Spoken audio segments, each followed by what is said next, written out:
আসসালামু আলাইকুম everyone, welcome to Tanis kingdom. ইফতারে স্পেশাল আজ শেয়ার করছি পটেটো চিজ ফিঙ্গার। বাসায় যদি আলু এবং নুডলস থাকে, খুব সহজে ঝটপট এই মুখরোচক ইফতার রেসিপিটি কিন্তু তৈরি করে নিতে পারেন। ছোট বড় সকলে কিন্তু এটি খুব মজা করে খাবে। এই রোলগুলোর উপরটা যেমন ক্রিস্পি, ভিতরটা ঠিক তেমনই জুচি। চলুন দেখে নেওয়া যাক মূল রেসিপির জন্য এখানে আমি সেদ্ধ আলু নিয়েছি 3টি। কাঁটা চামচের সাহায্যে খুব ভালোভাবে আলুটা ম্যাশ করে নিব, যাতে এর ভিতর কোনো গোটা ভাব না থাকে। আলুটা আমি ভালোভাবে ম্যাশ করে নিয়েছি। অ্যাড করছি স্বাদ অনুযায়ী লবণ, 1 চা চামচ জিরা গুঁড়া, 1 চা চামচ গরম মশলা গুঁড়া, 1 চা চামচ চাট মশলা, তবে অপশনাল। দিয়ে দিচ্ছি 1 টেবিল চামচ চিলি ফ্লেক্স।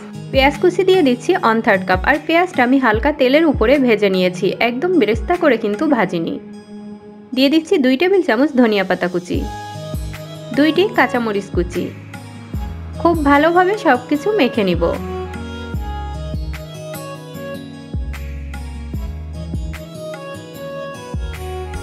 মোজারেলা চিজ দিয়ে দিচ্ছি 1/3 কাপ। আর চিজটা আমি এভাবে স্লাইস করে কেটে নিয়েছি। সবকিছু খুব ভালোভাবে মেখে নিব। বাইন্ডিংয়ের জন্য দিয়ে দিচ্ছি 1/2 কাপ ব্রেড ক্রাম্ব। আপনারা চাইলে বিস্কিটের গুঁড়াটাও কিন্তু ব্যবহার করতে পারেন। আলুটা আমাদের মেখে নেওয়া শেষ। একটি বোলে অ্যাড করছি 1/2 কাপ ময়দা, 1/2 চা চামচ লবণ, নুডলসের মশলা 1 প্যাকেট, মরিচ গুঁড়া 1/2 চা চামচ। শুকনো উপকরণগুলো একটু মিক্স করে নিচ্ছি। এবার নর্মাল পানি দিয়ে একটা ব্যাটার তৈরি করে নিব। ব্যাটারটা কিন্তু খুব বেশি পাতলা এবং খুব বেশি ঘন করে গোলা যাবে না।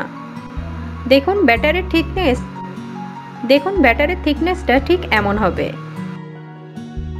এখানে আমি 2 প্যাকেট ম্যাগি নুডলস ব্যবহার করছি। আর নুডলসগুলো আমি ঠিক এভাবে ক্রাশ করে নিব। খুব ভালোভাবে কিন্তু নুডলসটা ভেঙে নিতে হবে। এবার প্রয়োজন মতো আলু মাখা নিয়ে হাতের সাহায্যে আমি ফিঙ্গার অথবা রোলের মতো শেপ দিয়ে নিচ্ছি। একইভাবে আমি সবগুলো পটেটো ফিঙ্গার তৈরি করে নিব। এবার পটেটো ফিঙ্গারটা আমি ময়দার ব্যাটারের ভিতরে ডিপ করে নিচ্ছি। আর কাজটা আমি কাঁটা চামচের সাহায্যে করব, তাহলে এর এক্সট্রা যে গায়ে ব্যাটার লেগে থাকবে সেটা পড়ে যাবে। এবার ভেঙে রাখা নুডলস দিয়ে খুব ভালোভাবে ফিঙ্গারগুলো কোট করে নিব। আর এই কোটিংয়ের কাজটা একটু চেপে চেপে করবেন, তা না হলে তেলের উপরে দিলে কিন্তু নুডলসগুলো ছড়িয়ে আসবে। সবগুলো পটেটো ফিঙ্গার রেডি। এবার এগুলো ফ্রাই করে নিব। চুলায় একটি প্যান বসিয়ে পরিমাণ মতো তেল আমি গরম হতে দিয়েছি। তেলটা গরম হয়ে আসলে পটেটো ফিঙ্গারগুলো একে একে দিয়ে দিব। এবার উল্টিয়ে পাল্টিয়ে এই রোলগুলোকে আমি ব্রাউন কালার করে ভেজে নিব। আর এ সময় চুলার আঁচটা মিডিয়াম টু হাই রাখবেন। যখন এমন ব্রাউন কালার চলে আসবে, তখন তেল থেকে আমি ফিঙ্গারগুলো উঠিয়ে নিচ্ছি। ব্যাস তৈরি হয়ে গেল আমাদের পটেটো চিজ ফিঙ্গার। খুব অল্প উপকরণে ঝটপট কিন্তু এই ইফতার রেসিপিটি আপনারা ট্রাই করতে পারেন। এটার উপরটা ক্রিস্পি হওয়ায় এটি খেতে কিন্তু অসম্ভব মজার হয়। আর এই চিজ ফিঙ্গারগুলো বাচ্চারা খেতে কিন্তু অসম্ভব পছন্দ করে। আই হোপ আজকের রেসিপি আপনাদের ভালো লেগেছে। যদি ভালো লাগে অবশ্যই আমার চ্যানেলটি সাবস্ক্রাইব করার অনুরোধ রইল। আজ এখানেই বিদায়। আল্লাহ হাফেজ।